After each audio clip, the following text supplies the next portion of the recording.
नेवासा येथील स्वच्छता अभियानात 6 टन कचऱ्याची लावली विल्हेवाट। नगराध्यक्ष डॉक्टर करणसिंग घुले यांचा कृतीतून सहभाग। राजमाता जिजाऊ माँसाहेब व स्वामी विवेकानंद जयंतीचे औचित्य साधून नेवासा येथे राबविण्यात आलेल्या स्वच्छता अभियानात नगराध्यक्ष डॉक्टर करणसिंग घुले यांनी हातात फावडे घेऊन घेतलेला सहभाग सर्वांचे आकर्षण ठरला। नेवासा प्रवरापुलावरील दुर्गंधीयुक्त परिसर यावेळी स्वच्छ करण्यात आला। स्वच्छता अभियानात एकूण 6 टन कचऱ्याची इतरत्र विल्हेवाट लावण्यात आली।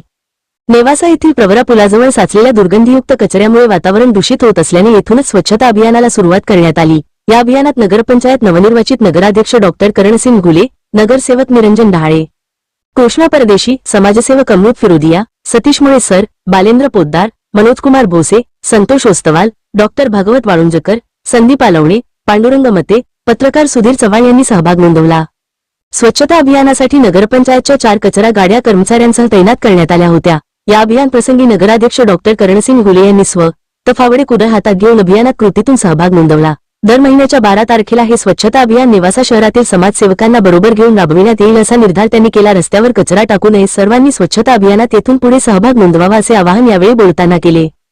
या अभियानात सुमारे टन कचरा संकलित करण्यात आला। अभियान यशस्वी करण्यासाठी नेवासा नगरपंचायतचे स्वच्छता कर्मचारी दौलत चक्रनारायण, अजय चक्रनारायण, सुधीर चित्ते, प्रमोद वंजारे, रोहित चव्हाण, विठ्ठल वैरागर, राजू सरोदे, दीपक वडागळे, अरुण चित्ते, महिला कर्मचारी शांताबाई चक्रनारायण, मीनाबाई चक्रनारायण, उल्हासाबाई चव्हाण, विमल चव्हाण, इंदुबाई चव्हाण, शोभा चव्हाण, मारिया चव्हाण, प्रयागा बोर्डे, नंदा वडागळे यांचा सहभाग मोलाचा ठरला। प्रतिनिधी सुधीर चव्हाण, नेवासा।